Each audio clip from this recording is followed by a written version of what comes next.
Hello again and welcome to another Mordian Glory Warhammer 40k video, and before we get into today's video guys, I would like to say a huge thank you to Robin Alexander for sending in some awesome pictures of his Tempestus scions, the 42nd Omegan Hydras.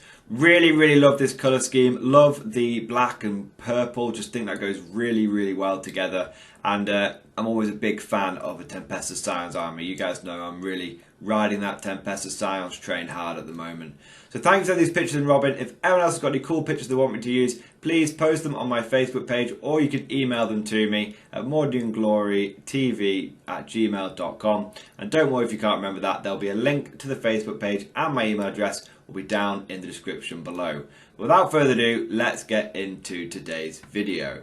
So recently, if you've been following the channel, you will have noticed that I've been really pushing hard into the competitive scene of 40k. And I have to say I have been absolutely loving it. It's been really good after a year of banging out basically theory hammer videos and doing a bit more of a softer angle on the channel. It's good to be back doing the hardcore competitive stuff again. And what I wanted to do with this video is just spend a few minutes. I want to keep it, if at all possible, though I always say this and it never happens, keep it short and sweet. I want to go over some of the lessons that I've learned regarding my Imperial Guard and my Scions from my first few events. You see, I have done tournament reports. I've done 3 of them now, and I do cover some lessons learned in there, but those videos tend to be quite long, and when I get to the end of them and I talk about the lessons learned, I don't tend to go into a huge amount of detail. So what I want to do now is just go through and a bit of a compilation of what I have learned based on my last 3 events.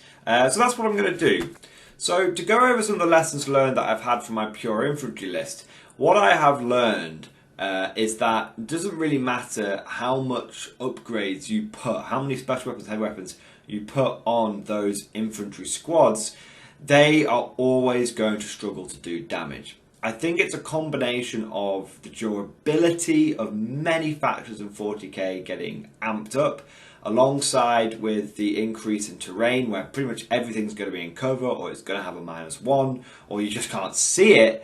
That I tend to find that my humble guardsman squads, where they used to be a good solid backbone of reliable firepower for me, they have certainly lost that edge. And I am increasingly finding that if it doesn't have ballistic skill 3+ in the guard army, it's basically not a damage dealing unit. So, and that goes for weapon skill as well. If it's not a Bulgrin or something, you know, with weapon skill 3+, it's not really a damage dealing unit. So that's one thing that I've certainly learned, and what has come to my attention is that if you're going to run like a pure infantry guard army, then what you need to do is really split your forces down into 2 distinct groups. The first group being the damage dealers, and the second group being the objective takers, or, you know, cannon fodder. So the first group, that's your damage dealers. What you want to be looking at here is things like command squads, scion squads. Those guys are damage dealers. Now, I have experimented with special weapon squads because they can take quite a lot of special weapons. But again, that ballistic skill 4+ really does make them a bit hit and miss. Multiple games that I've played with my special weapon squads, I think it happened pretty much every single game where they would come in and I'd have 3 melter guns in one of them, and I'd roll a dice and I'd just get 3 misses. Because ballistic skill 4+, that just happens. I know statistically I should get 1.5 hits, but I can tell you every single game one of the special weapons squads came in and just didn't hit.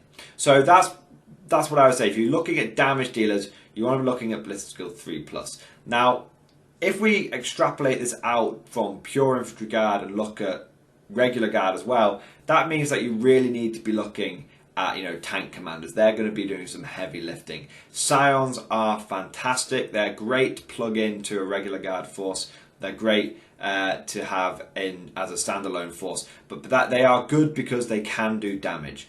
And when I have now run Scions and I've run pure infantry, and I can tell you that they do play so differently. And obviously that is apparent on the surface, but you don't really get a true appreciation for how much regular guard firepower, ballistic skill 4 firepower has suffered and diminished in 9th edition until you start running a Scion army.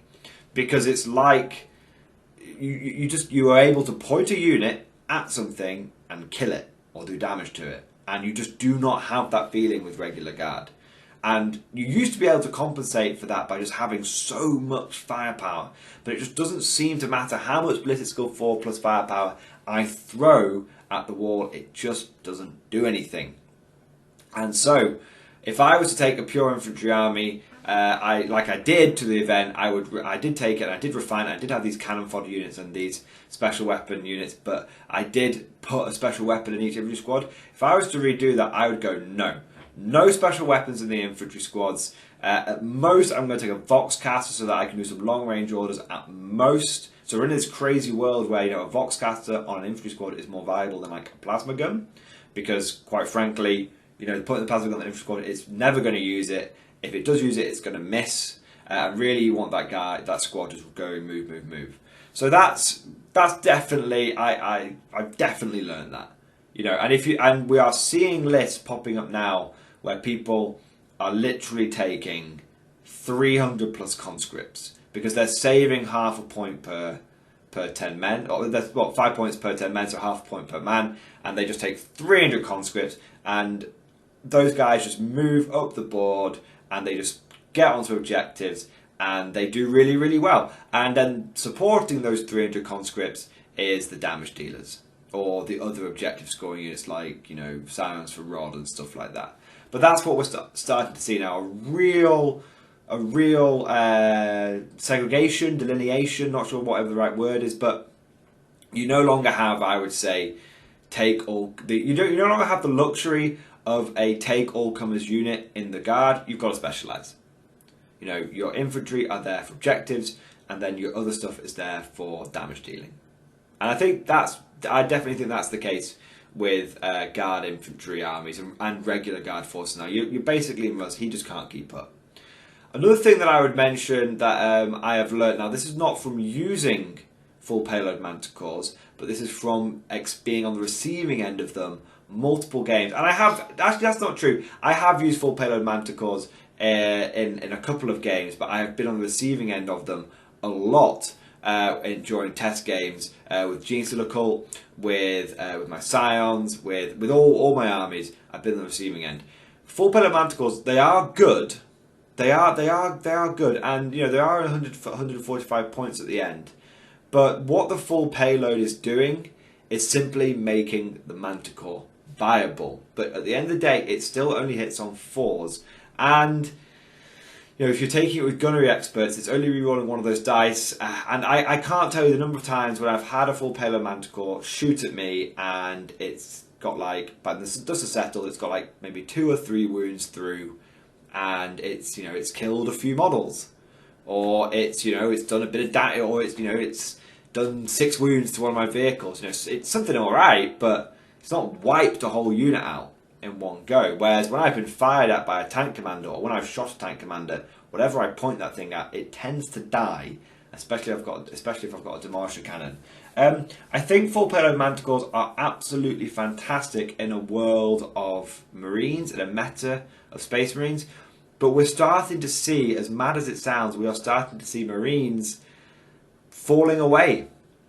They're always going to be at a tournament, but typically you're going to be, I don't know. I just don't feel. I don't feel like you're coming across armies of Gravis Marines in the meta at the moment. Marines are typically taking things like Vanguard Veterans and attack bikes and Volkite Contemptor Dreadnoughts. However, I want to be absolutely clear. I'm not saying don't take full payload manticores. They are an absolutely fantastic unit, but they are not the nuke. You know, they're not the big red delete button that some people think they are. They're a good. They're almost chip damage. But they are powerful. The reason I actually really like full payload manticores is it simply is a viable way of getting good indirect fire into your guard army. So if you look at the other options you have available, the Wyvern, it's just going to be bumping into 2-up saves all day. I'm not a big fan of it. The Basilisk doesn't have the number of shots. Whenever you see a Basilisk used, it's like a reliable D3 wounds with all the ignore damage 1 or -1 damage these days. It's really fallen to one side. And the same with mortars. I mean, mortars are great for plinking away, but they're not. There's too much cover and they don't have any, they're not, there's too much toughness 5, there's too much cover. So full payload manticores are very important because you need line of sight blocking, line of sight ignoring, but they are not going to delete units. So that's what I've learned from my regular guard. Now with my scions, I've also learned some interesting things.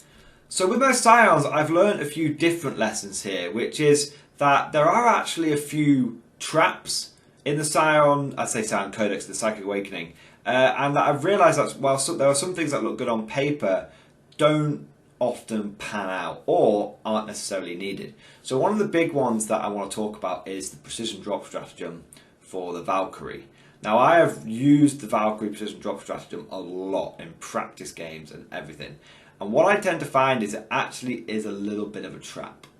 You see, it is really good. It sounds fantastic. Load a Valkyrie up and all the units that jump out of it can go within 5 inches. It sounds good. But the problem I have had with it is that maybe it's just me, but every time that I have used it, it has caused me to lose the game. Because I've overcommitted with a Valkyrie and with the squad inside, melter guns for days, and I just don't. They do go in, and sometimes they'll nuke stuff, but often, they'll start bumping into invulnerable saves. They'll start bumping into, being able to see things being an issue with all the terrain and whatnot. Yeah, and often, even with 5 inches, they'll get screened out. So it's tricky.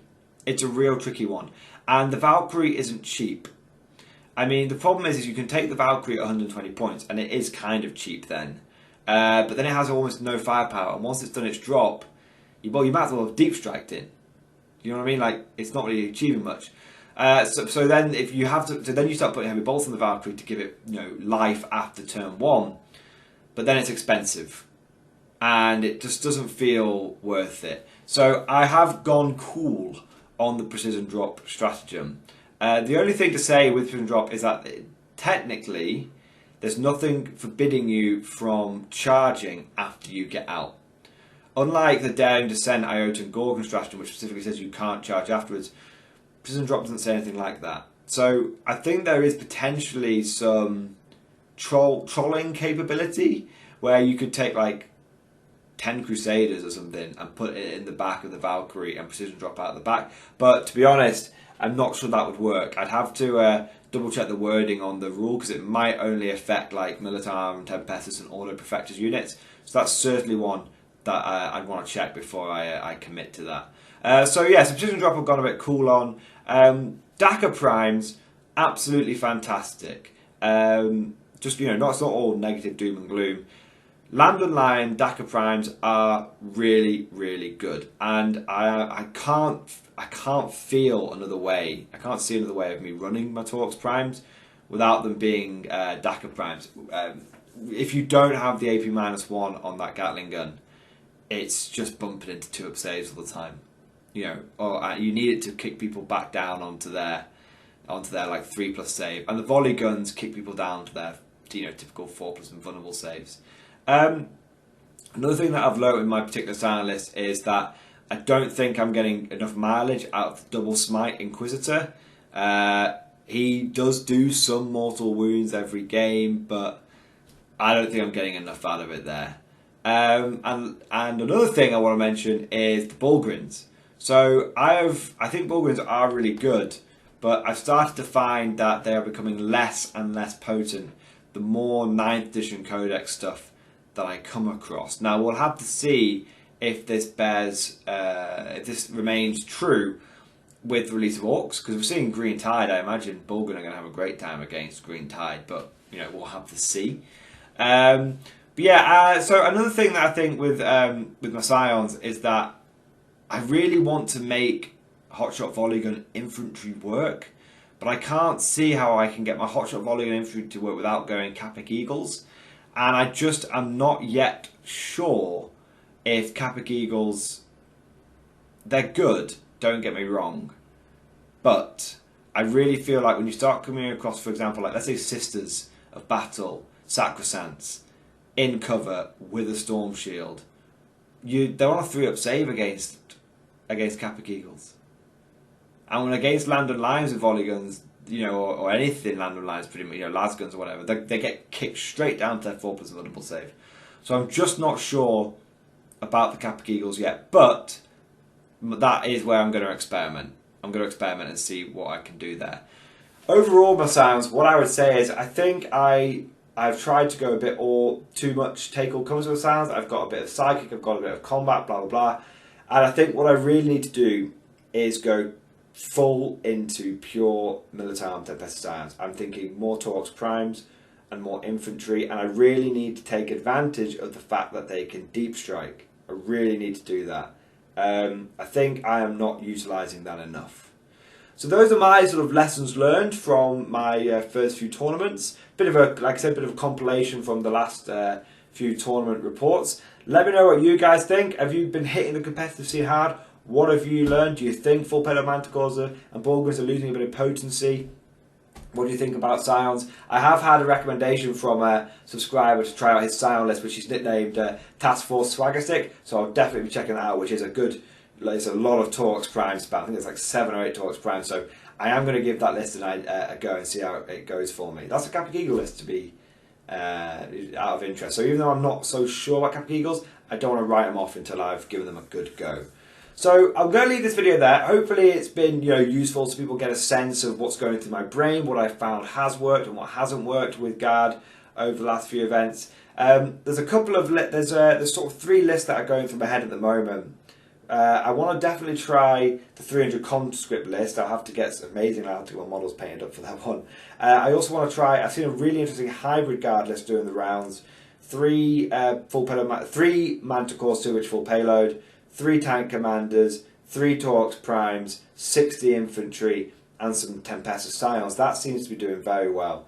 Plus, you know, you've got 300 conscript list. Plus, I want to try my Steel Legion out. I'm just not feeling them at the moment. I'm very much on the scion train, but I'm feeling like the scion train might be coming to a bit of an end, and I want to mix things up a little bit soon, but we'll see. I do want to get reps in with them so that they do become an army that I'm familiar with and I can get very, very good with them, you know. I do have a bit of a habit of flitting from army to army, and it would be nice just to stay with one and just focus it and power through it and do the best I possibly can do. A bit like, you know, what does Bruce Lee say? Don't fear the man that knows 10,000 kicks, but the man that has done one kick 10,000 times. That's kind of where I want to go with my styles. Like every time I play a game with them, when I face something I haven't faced before, I lose, but after that I tend to win and beat that. And I want to see how far I can go with these styles. My only concern, I have gone on a bit of tangent here, but my only concern is I don't want you guys, my viewers, my subscribers, to get bored because it's just scions, scions, scions. So please, if you've made it this far into the video, give me feedback on that.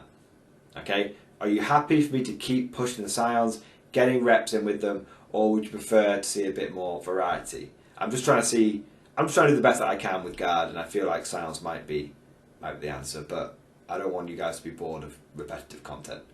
Hope you guys enjoyed this video. Let me know what you think, and of course, I'll see you guys next time.